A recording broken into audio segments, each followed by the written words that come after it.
Believe it or not, writing music for a movie is hard. You basically have to conduct a literary analysis on the movie, then translate its themes and characters into wordless music. On top of that, the energy of whatever is happening on screen has to be matched, and the music should sync up with key moments.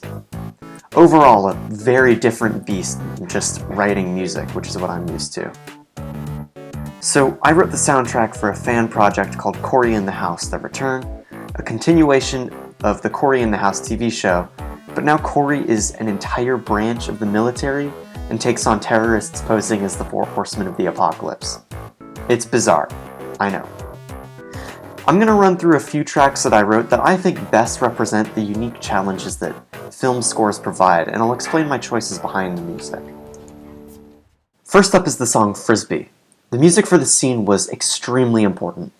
Not only was the music the only sound in the entire scene, but two new characters were being introduced. Cory's dad, Victor, and Death, the most formidable of the terrorists. The scene is a nightmare sequence where Cory is playing Frisbee with his dad, but it morphs into a suffocating vision of death.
For the actual composition, I used Cory's motif and Death's motif.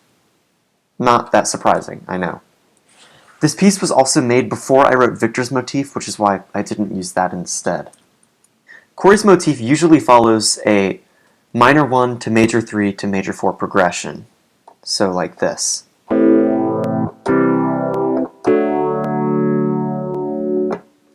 However, for this scene, I reharmonized it into a warmer feeling 1 major 7 to flat 3 major 7 to 4 sus 4 to 4. So let's see if I can just play that off the top of my head.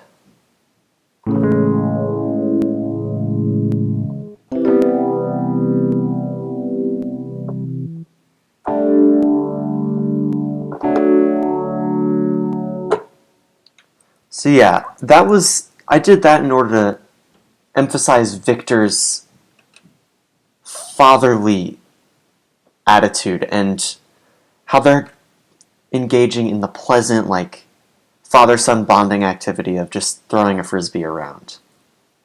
Now, one thing that I did do is I used sound design to emphasize the dreaminess of the scene because, you know, it's a dream sequence. So the pad it has a ton of reverb on it.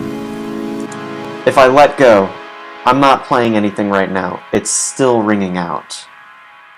And then the lead that plays an altered version of Cory's motif has a long attack and release, meaning when I hit a key, it takes a while for it to reach the full volume, and when I let go of the key, it takes a while to go silent.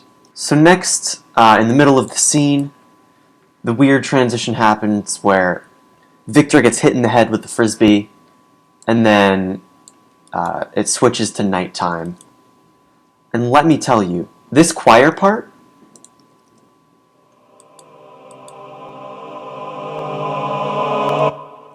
That was by far the hardest part about this piece, because I had to have 4 different tracks playing a different instance of the choir, and then I had to pitch shift them all exactly to make it sound right. And then we have the bass hit.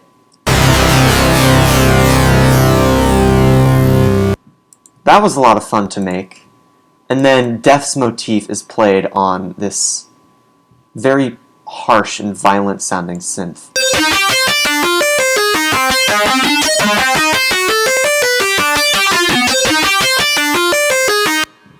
So yeah, another thing I did is during the second half of the Death part, I automated the amount of chorus that's on it. So let's just listen to what that sounds like.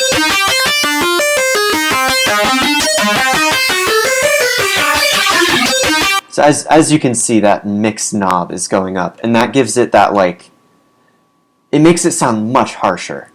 So another thing that I did that's more subtle than the obviously loud and abrasive lead is the chords behind this lead, which are just Death's motif, flat out. Nothing altered about them at all.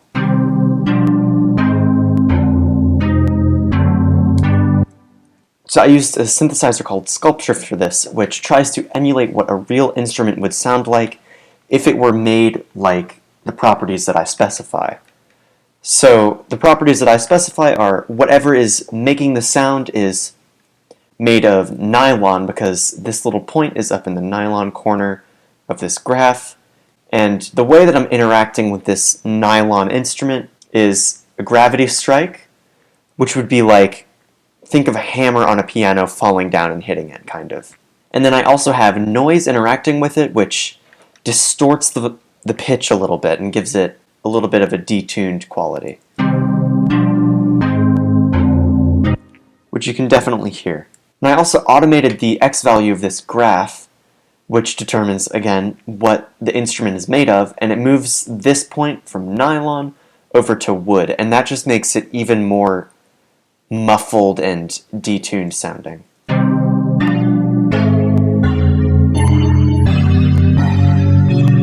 This is Death's first introduction. This is the first time you see him in the whole thing, and he's supposed to be scary and formidable and mysterious as well. And I think this track did a pretty good job at emphasizing that.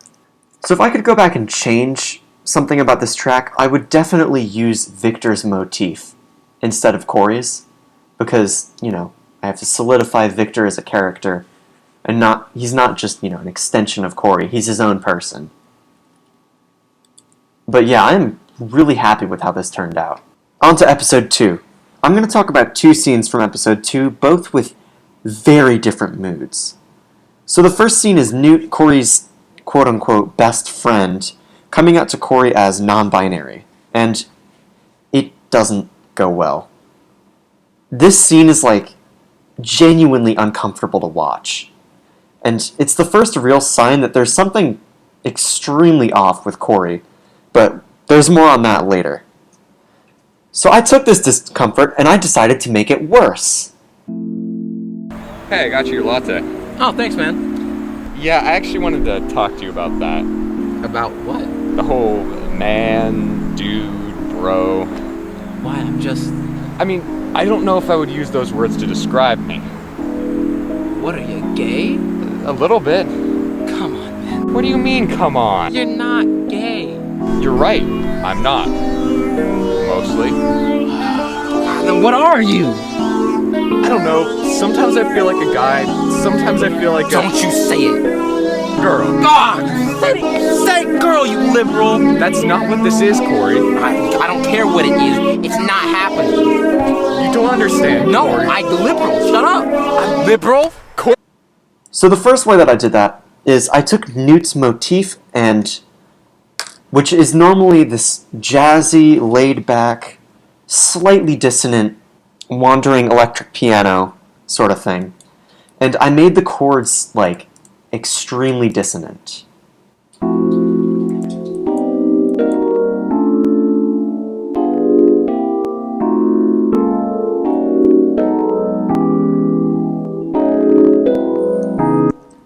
So some chords that I used dominant 7s with sharp 9s and then not resolving to the tonic, and minor major 7s. This is what a C minor major 7 sounds like. Not a nice chord. And then this is the dominant 7 sharp 9. And that wants to resolve to the 1 chord. From that to that is like one of the most final feeling chord progressions you can have. So what I'm doing is I'm taking that, or not minor major, I'm taking the dominant 7 sharp 9 and then I'm just not resolving it to that chord that it wants to go to. And that creates like so much tension. And I also have this queasy sounding synth, which progressively, oh, I didn't automate that, I just used an LFO. So I have this queasy sounding synth, and I achieved this like watery and like warbly sort of sound by using Perlin noise, which is smooth randomness, and I applied that Perlin noise over time to the pitch and the amount of vocoding it has. So you can see this graph here. It's showing in both ears the amount of how much vocoding it has and the pitch. So yeah, I used Perlin noise to get an unstable sounding, just disconcerting sort of lead that goes through the whole thing. So the next scene has what I think is like the best track in the entire soundtrack. It's the scene directly following Cory and Newt's argument. So War and Famine pull up, and War offers to play a game where the stakes are, you guessed it, living or dying. So that sounds like pretty cliche, right? I thought so too when I first read the script. But then Patrick was casted for the role of War. And oh my god, that was the perfect decision on Sam's part. War is portrayed as like a bit of a goofball, honestly. Playful, even. He's probably my favorite character in the whole miniseries. So, I tried my best to represent him in that way.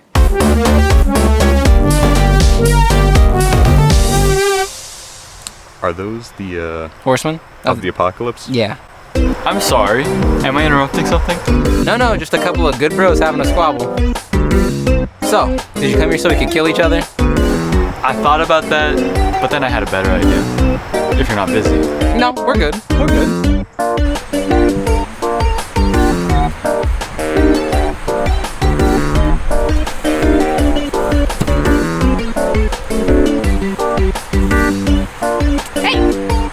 Hey. I'm new, I think. So, what'd you have in mind? A game. Cool. A game of strategy. I'm following. The winner lives. And what happens to the loser? The loser dies. Incredible. What game are you referring to? Let me get out of my car. Famine also shows up in this scene, and Famine's motif, it's just classical music, man. I just took Johannes Brahms' Hungarian Dance No. 5, called it good. And in this song, I took classical music from the 1800s and I turned it into bossa nova, and nothing has ever made me feel more powerful than doing that. So in order to portray War's playfulness, I used bouncy rhythms. So let's just play the backing piano part.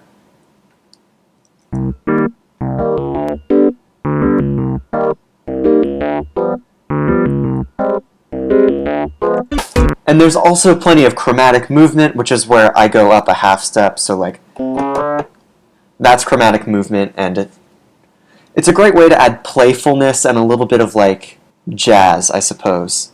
And the chords are plenty jazzy as well. I have loads of dominant 7s in there, and that sort of thing. So, War is suggesting that he and Cory play a game of Bakugan, basically. And while Bakugan is not a video game, I used a similar sound to video games in this track. So, back in the olden days of retro games, there was not a lot of space on the machines that were being used to run video games, so they could only support basic sound waves, like square waves. This is what a square wave sounds like.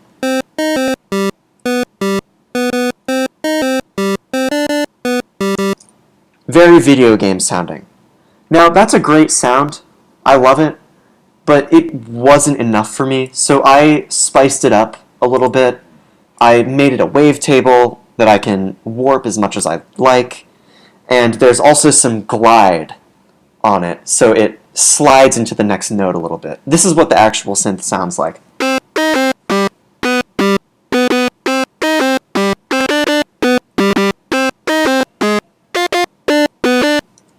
So yeah, it has that retro video game sound, but it's unique enough that I can call it my own thing, and it's still like kind of creative. And another thing that was more difficult about this scene was getting it to sync up. It switches between War talking to Cory and Famine talking to Newt, so I had to switch between the motifs accordingly. So you know how I said the last song was my favorite on the soundtrack? Yeah, I was kind of lying. It's definitely this one.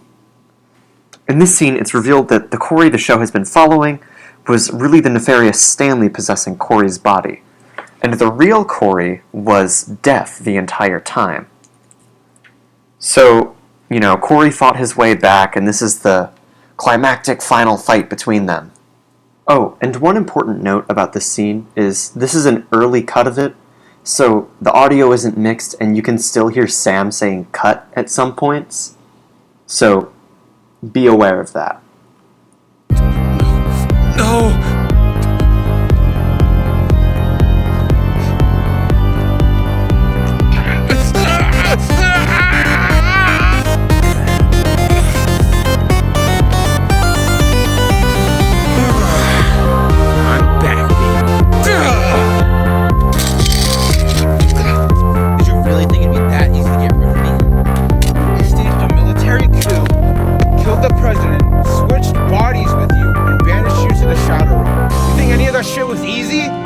Killed my father, crippled my sister, and let my best friend die. You stole my country, my family, my life.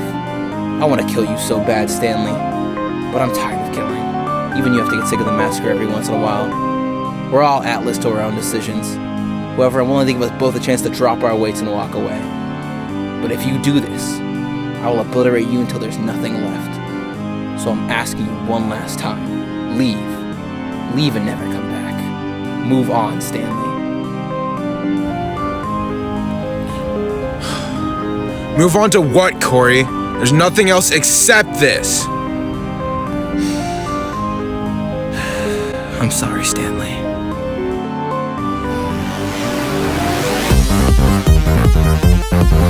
Shut the hell up. Action!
You knew this couldn't last, Stanley.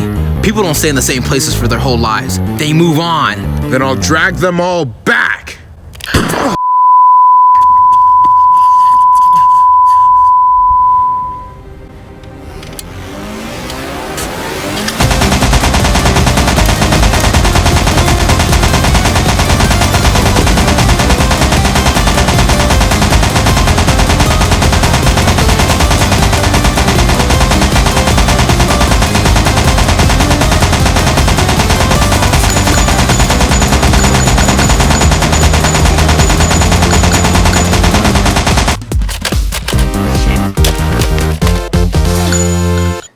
So let's talk about Stanley and Death's motifs.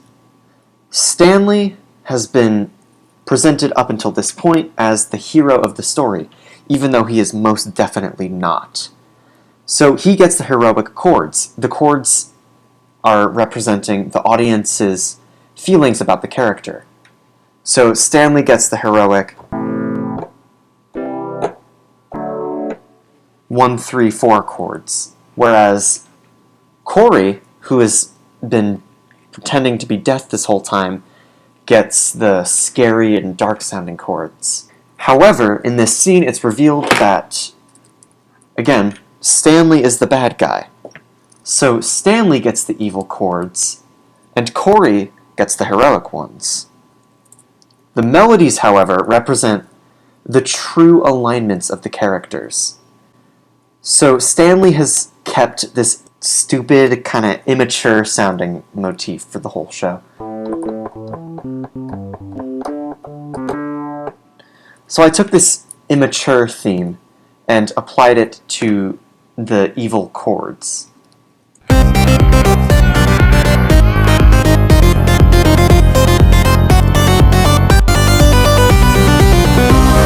So you can really hear that. Yeah, you can really hear the motif, but it's in a more sinister tone now.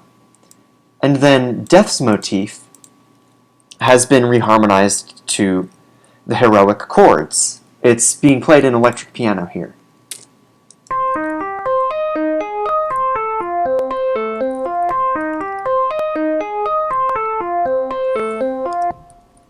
So that was a really important part of the scene. Another really important part is the sync. There are so many moments where the music syncs up with the fight. So the music picks up when Cory catches the scythe, which is like the coolest thing ever, and I am so proud of that. I'm sorry, Stanley.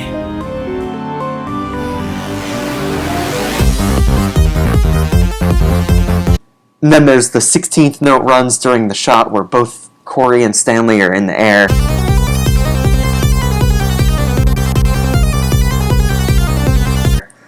There's a long drawn-out chord when they first clash, and like the scythe and the sword are being held against each other for a long time.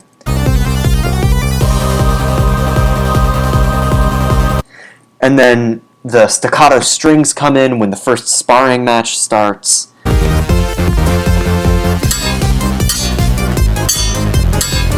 And Cory's second motif, where instead of just having the 1, 3, 4, it goes 1, 3, 4, 5, and then goes back to the 1. That comes in as soon as Cory catches the sword.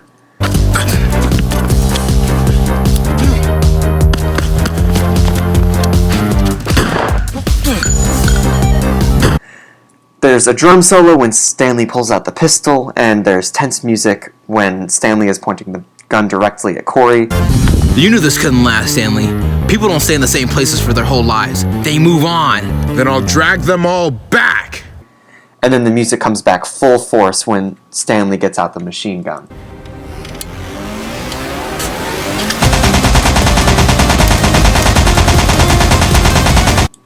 There's tons of sync, and it really adds to the fight scene and the intensity of it. So yeah, that's a small amount of insight into the thought and effort I put into the soundtrack for this silly miniseries. It's kind of funny, actually. I got kind of emotional about freaking Cory in the house. This has been the largest and longest project I've ever worked on. Though, in retrospect, there are certainly things I would have done differently. The most glaring problem with the soundtrack is stylistic dissonance. The soundtrack does not stick to one genre of music. It goes all over the place, with little to no transition. One scene will have a full orchestral score, and the next will have hard EDM, and the next will be a soft electric piano solo. Admittedly, that is just how I compose music, but it's not really appropriate for a cinematic experience. It can just be really jarring at times. I also would have liked to include more original pieces. Every single song in the soundtrack was, in one way or another, derived from one of 6 motifs: Cory's, ravens, conquests, wars, famines, or deaths. Plus, as I said earlier, Famine's motif wasn't original at all. It's literally just classical music. And Conquest's motif was recycled from some of my previous songs. The exuberant use of motifs definitely made the whole story more cohesive, but it was a bit too excessive in my opinion. Despite these shortcomings, I am still extremely happy with the results of the whole miniseries. Again, this is the hardest I've ever worked on a music project. Sam Bates, the director, hosted a premiere for everyone involved with the project, and it was genuinely, one of the happiest moments I've had in recent times.